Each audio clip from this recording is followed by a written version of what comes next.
చాలా విధంగా తయారు చేశారు. కూడా సేమ్ అదే డాక్టర్ అదే హాస్పిటల్ ఆరోగ్య సేవ చేసి బాధ్యతారహితంగా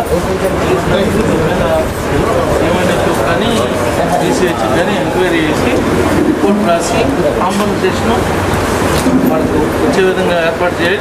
దట్ రెండోది ఏంటంటే వాళ్ళు వేరే హాస్పిటల్ పంపించి వీళ్ళకి ఆ 2 కార్డులు కూడా ఇద్దరే కూడా చిన్న వయసులో చూడండి వాళ్ళకి నిర్లక్ష్యం వల్ల జరిగింది. ఇది ఒక విషయం మేడం. ఇది ఆర్టీసీ కార్మికులకి డ్రైవర్లకి వీళ్ళకి డిపో వాళ్ళకి వీళ్ళకి కరెక్ట్ లేదు ఇష్యూ నడుస్తుంది. వాళ్ళందరూ కూడా ఇబ్బంది పడుతున్నారు, ఆందోళన చేస్తున్నారు. మన ఆర్డీఓ గారిని అపాయింట్ చేసి అసలు ఇద్దరి మధ్యలో ఎందుకు ప్రాబ్లమ్స్ వస్తున్నాయి కలిసి డ్రైవర్లు కండక్టర్లు పనిచేయించుకోవాల్సింది డిపో మేనేజర్ కానీ ఆర్ఎం కానీ వాళ్ళు ఎందుకు ప్రాబ్లమ్స్ వస్తున్నాయి ఏం జరుగుతుందో చూసి ఆర్డీఓని కమిటీలో చేసి ఆర్డీఓ సమక్షంలో ఇద్దరిని పిలిపించి విచారణ జరిపించమని చెప్పి ఆదేశాలు డాక్టర్ గారు లేదు కాబట్టి మీరే కాదు సార్. చూసాము బయట ప్రైవేట్ హాస్పిటల్ చేసి ఆర్గనైజేషన్ చేసాము 3 years బ్యాక్ చేశారు ఆర్గనైజేషన్ డిపార్ట్మెంట్. సో అది డాక్టర్ గారు ఏమేమి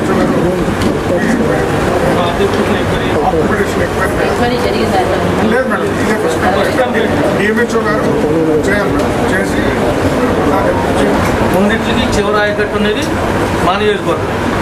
ఇది అటంటే ఎట్లాగో నీళ్ళు రావట్లా. ఇటు వచ్చిన నీళ్ళు కూడా వీటి తూములు పక్కగా చేపల చెరువులకి వేళకు వదిలేస్తే ఆ నీళ్లు మనం నార్మల్ పోసుకుంటానికి కూడా రావట్లా. దానివల్ల ఏంటంటే ఎప్పుడైతే తుఫాన్ వస్తుందో లేట్ అయిన కొద్దికి తుఫాన్ వచ్చే టయానికి హార్వెస్టింగ్ వస్తుంది. దానివల్ల ఏంటంటే రైతాంగం సఫర్ అయిపోతారు. మళ్ళీ తడిసిన ధాన్యం కొనమంటారు, ఇబ్బంది పెడతారు. గవర్నమెంట్కి ఇబ్బంది, రైతాంగానికి ఇబ్బంది, అన్ని రకాలు కూడా ఇబ్బంది ఉంది. ఇంకొకటి మెయిన్ విషయం మేము వీరపాండ్యన్ గారితో మాట్లాడాము. టోటల్గా 1700 కోట్లు రైతులు రావాల్సినటువంటి ధాన్యం బకాయిలు గత ప్రభుత్వం పెండింగ్ పెట్టింది. రబీ అయిపోయి 2 నెలలు అయింది.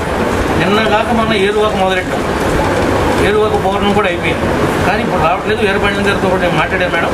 సబ్జెక్ట్ మీరే కాబట్టి మీరు కూడా మాట్లాడి ఇమీడియట్లీగా నా కాన్స్టిట్యున్సీలోనే 40 కోట్లు చిల్లర ఉంది. ఉమ్మడి జిల్లాలో 220 కోట్లు బాకీ ఉందట. ఇవన్నీ మేడంతో మాట్లాడాను. ఆ తర్వాత ఆయనతో కూడా మాట్లాడే జేడీ అగ్రికల్చర్ కూడా లెక్కలు అవన్నీ కూడా ఇచ్చారు. త్వరితగతిన అవి కూడా వచ్చే విధంగా నేను గవర్నమెంట్కి పంపించాను. 1700 కోట్లు ఇస్తేనే వీళ్ళు మళ్ళీ వ్యవసాయం స్టార్ట్ చేయగలుగుతారు. సొంత వ్యవసాయదారులు వ్యవసాయం చేయట్లా, కౌలుదారులే చేసేది. వాళ్ళకి పెట్టుబడి పుట్టాలంటే మళ్ళీ పుట్టదు. పాత కట్టకపోతే కొత్తవాడు ఎవడతాడు మేడం అప్పు.